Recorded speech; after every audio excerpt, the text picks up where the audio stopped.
রাত তখন 10:29। পানশালার বাইরে দাঁড়িয়ে রয়েছে একটি সাদা গাড়ি। গাড়ির সামনের দিকে লেখা পুলিশ।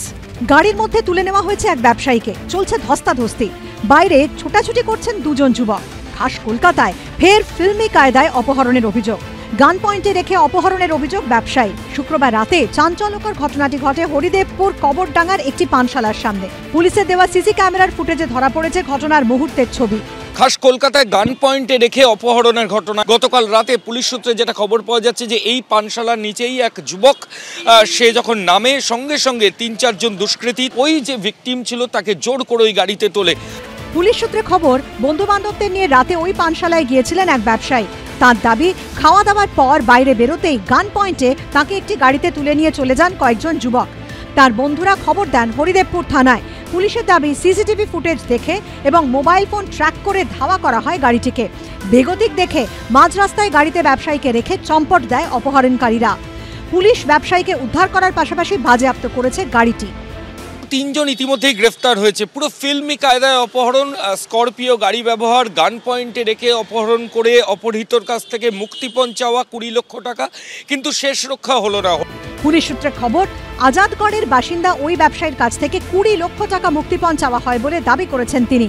৩ অভিযুক্তকে গ্রেফতার করেছে পুলিশ। এর আগে ২০১৫ সালের ৯ জুলাই রাতে কর্মীদের সঙ্গে দুষ্কৃতীদের বচসার জেরে গুলি চলে এই পানশালার বাইরে। মৃত্যু হয় এক সাধারণ মানুষের। সেই পানশালার সামনে থেকেই এবার ব্যবসায়ী অপহরণের অভিযোগ। এই ঘটনা মনে করিয়ে দিয়েছে শহরের বেশ কয়েকটি অপহরণের অভিযোগের কথা। পুলিশের অনুমান, হরিদেবপুরের ঘটনায় আরও কয়েকজন জড়িত। তাদের খোঁজ চলছে।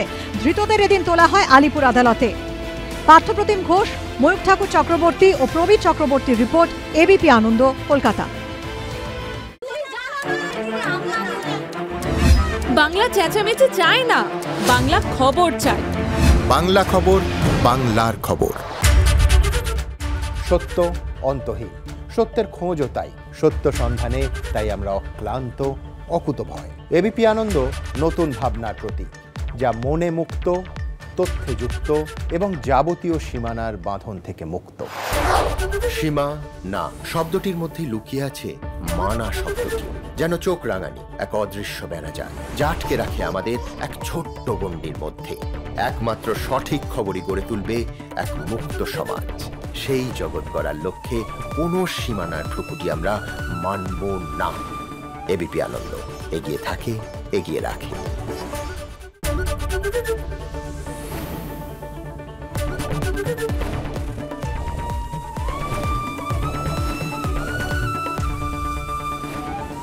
এবিপি আনন্দ এগিয়ে থাকে, এগিয়ে রাখে।